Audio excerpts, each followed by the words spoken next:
سقراط نے کسی خوش لباس بنے سنورے اور خوشحال نظر آنے والے ملاقاتی سے کہا، کچھ بولو کہ میں تمہیں جان سکوں۔ انسان اپنے لباس، گھر، گاڑی یا ملازمت میں نہیں، اپنی زبان کے نیچے اور دماغ کے پیچھے چھپا ہوتا ہے۔ بظاہر بہت جوقادری نظر آنے والا شخص جب بولتا ہے تو اندازہ ہوتا ہے کہ وہ کتنا عظیم یا کتنا پست ہے۔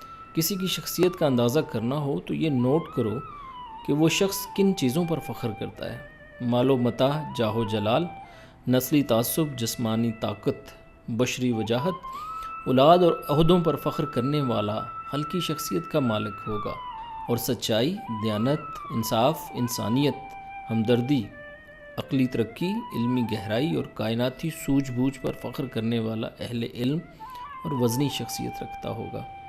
یہ بہت سادہ سا فارمولہ ہے۔ اب آپ اسی فارمولے کو دنیا کی قوموں پر لگا دیجئے۔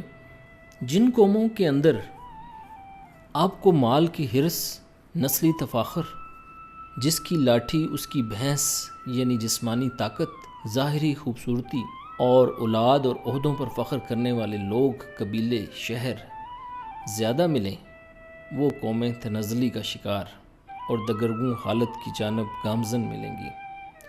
اور جن قوموں میں آپ کو علم سے محبت، انصاف کی فراہمی، سچائی اور دیانت کی معاشرتی سطح پر پذیرائی، عقلی ترقی اور کائناتی علم جاننے کی صحیح نظر آئے گی، وہی قومیں آپ کو دنیا میں بھی اعلیٰ منزلوں کی طرف رواں دواں نظر آئیں گی۔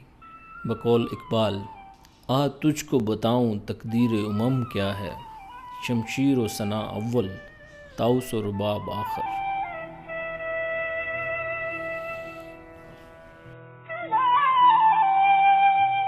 زندگی کی ایسی چھوٹی چھوٹی خوشیوں اور دکھوں کی باتیں سننے کے لیے میرا چینل کو سبسکرائب کر لیجئے، تاکہ ہم مزید ایسی کئی دلچسپ اور سبق آموز باتیں آپ سے شیئر کر سکیں۔